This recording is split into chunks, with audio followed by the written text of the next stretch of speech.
इसकी जो ओपनिंग है 157 से कम नहीं होनी चाहिए। ये दोनों साइड इक्वल रहना चाहिए। इसका पहला जो होल है वो 40 mm की दूरी पे होनी चाहिए। ठीक है। फिर उसके बाद दूसरा जो होल है वो 285 ठीक है। और जो तीसरा जो होल है वो क्लैंप लॉक का वो 443 और जो चौथा जो होल है वो 513 mm पर होना चाहिए। ठीक है। और अब जो पहला होल है इसकी जो हाइट है वो क्या है 58 इसका 58 है ना। 58 होना चाहिए और दूसरे का भी होल 58 होना चाहिए। और जो तीसरा और जो चौथा है इसकी हाइट जो है 55 होना चाहिए। हाँ वही 55 रखना चाहिए आरडीएसओ के हिसाब से। ठीक है ना। 53 तो अभी ओपनिंग जो है इसका आपको 157 से कम नहीं होना चाहिए दोनों साइड। अगर इन दोनों के डिफरेंस में अगर 5 mm का डिफरेंस आता है तो पॉइंट फेल होने के चांसेस ज़्यादा हैं। तो इसीलिए मेंटेनेंस के दौरान इक्वल रखने की कोशिश किया जाए। फिर उसके बाद स्टॉक को जो है वो टंग रेल से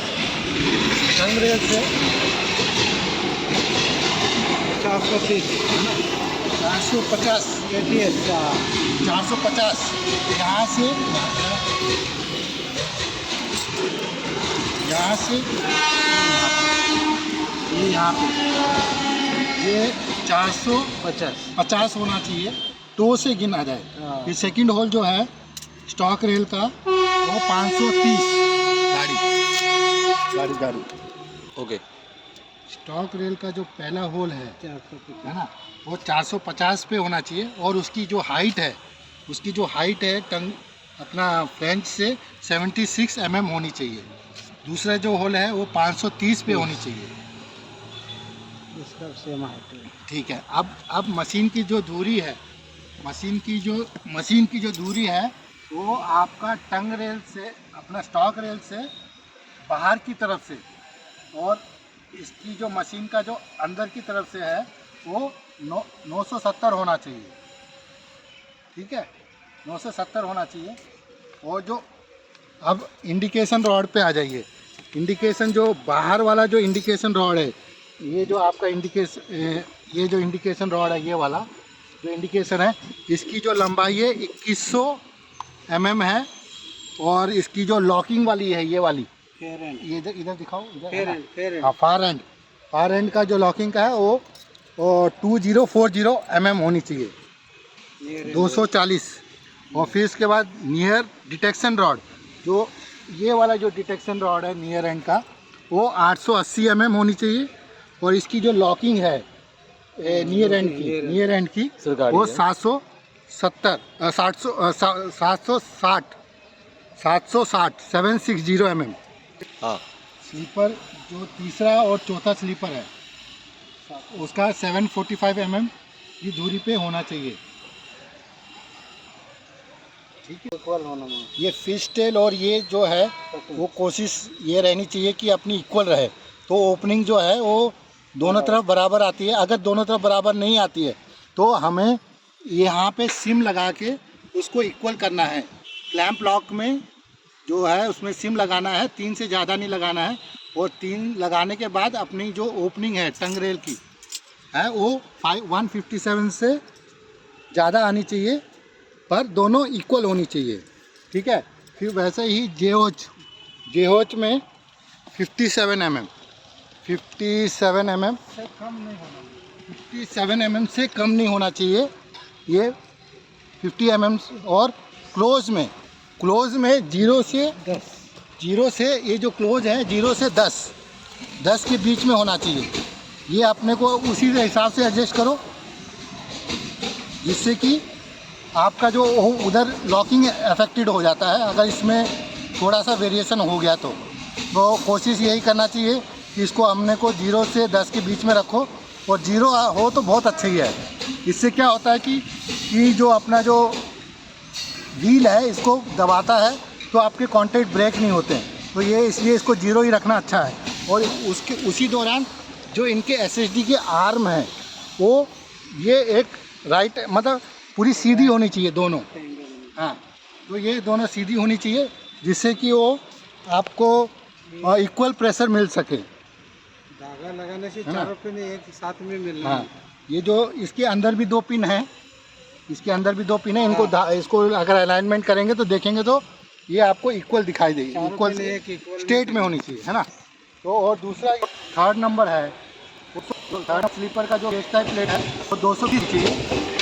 और ये जो फोर्थ स्लीपर है इसकी जो जो सामने हो रही है 250 आएगा तो बहुत अच्छा है। तो अलाइनमेंट करने में उसका जो अलाइनमेंट है वो अलाइनमेंट वो बहुत बड़ा आ जाएगा। और जो ये जो फोर्स है ये 240 की है कि आप पूरी स्टेट आएगी। और ये जो है अगर आपका किसी वजह से क्रिम्पिंग हो गया, इसमें तेल डालो तो ये क्या करता है उसी तरह से इसमें एडजस्ट करता है कि ये आपको हाँ इसको निकलने और ये मतलब लॉकिंग करने के लिए ये बहुत काम करता है। इसको तेल हर समय डालने रहना चाहिए क्योंकि ये अपने आप एडजस्ट करता है। तो ये यहाँ पे जो गैप है आपका ये 3 mm और इधर 3 mm रहता है, तो आपके पास 3 mm का क्रिपिंग अगर टोटल 6 mm हो गया तो आपको 3 mm का अगर क्रिम्पिंग हुआ तो आपको कोई पॉइंट फेल नहीं होने की चांसेस हैं, पर ये टाइट नहीं होना चाहिए उस हिसाब से, ठीक है ना। तो ये आपका इतना वो होना चाहिए जिससे कि आपको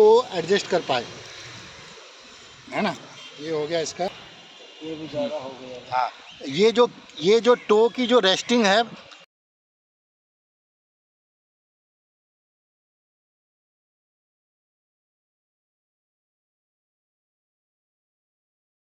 देख जाए कि टॉप रेल के जो नीचे रबर पैड है वो निकल जाते हैं। अगर ये निकल जाते हैं तो भी आपके और उसी में प्रॉब्लम आएगा, तो इसको भी देखना चाहिए फेलियर के दौरान। और कई बार क्या होता है कि ये जो है 15 नंबर को स्टॉपर है, स्टॉपर 15 नंबर ये जो ये कहाँ इधर इधर आ जाओ, इधर बाजू आ जाओ। ये जो स्टॉपर है अगर आपका टायर उठा हुआ है तो ये स्टॉपर इसके जो ग्रूव है इसके अंदर नहीं जाएगा, नहीं जाएगा तो पॉइंट बैठेगा नहीं। तो आपको देखना चाहिए है प्रॉपर इसके अंदर इंसर्ट होनी चाहिए, इस ग्रूव के अंदर, है ना। और सीधा रहना जो बोल्ट है इसका सीधा में ये स्क्वायर में रहना चाहिए, नहीं तो ये है ना टंग को जाने देगा उसके अंदर, तो ये फेलियर हो जाते हैं। तो ये टाइटनेस और इसकी जो स्क्वायरिंग ये बराबर होनी चाहिए। 15 नंबर इंजीनियरिंग का है ना, 15-16 में ऐसा रहेगा। और ये यहाँ पे क्या है टंग में कि आपका टंग अंदर घुस नहीं रहा है। वैसे ही ये तीसरा और चौथा, इधर आ जाओ,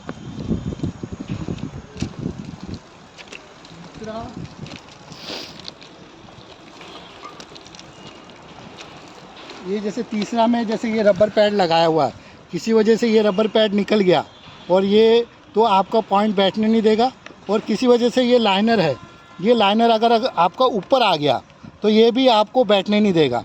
तो इससे क्या हो जाएगा कि इसकी जो गेज वेरिएशन हो जाती है, तो इसको भी देखा जाए कि इसकी जो गेज है वो बराबर आनी चाहिए। कम से कम गेज जो है माइनस में रहे तो अच्छा है, -2, -3, -4 में रहे, तो प्लस में नहीं रहनी चाहिए। 0 रहेगा तो भी चलेगा, पर जो अपनी जो गेज थोड़ी सी भी वेरिएशन होती है तो भी अपने को पॉइंट फेल हो जाता है। तो फेलियर के दौरान इसका रबर पैड देखा जाए, या इनको रबर पैड इनका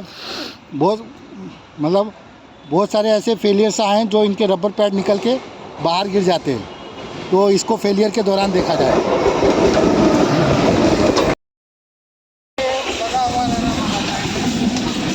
ये जैसे पिन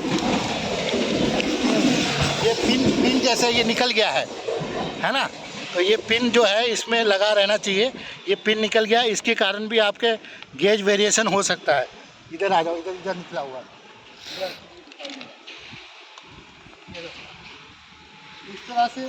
इस तरह से पिन नहीं निकलना चाहिए। इससे क्या हो जाएगा कि ये बाहर आ जाएगा ये वाला, और आपका जो ये पिन है तो ये पिन अंदर की तरफ होना चाहिए जिससे ये लॉक हो जाएगा। अगर नहीं लॉक होगा तो ये पॉइंट फेलियर्स ज़्यादा हो जाएगा। हाँ, तो ये स्टॉक रेल ऊपर उठ सकता है, तो इसको ये अटेंड होना चाहिए इस तरह से फेलियर जो मेंटेनेंस के दौरान, है ना। और कई बार इनकी जो एसएसडी है ये भी क्या हो जाती है कि लूज हो जाते हैं और ये ऊपर आ जाते हैं, है ना। तो ये जो है इसका जो अलाइनमेंट है ये आगे पीछे हो जाता है, तो इसको भी जो है सीढ़ी को सीधी होनी चाहिए।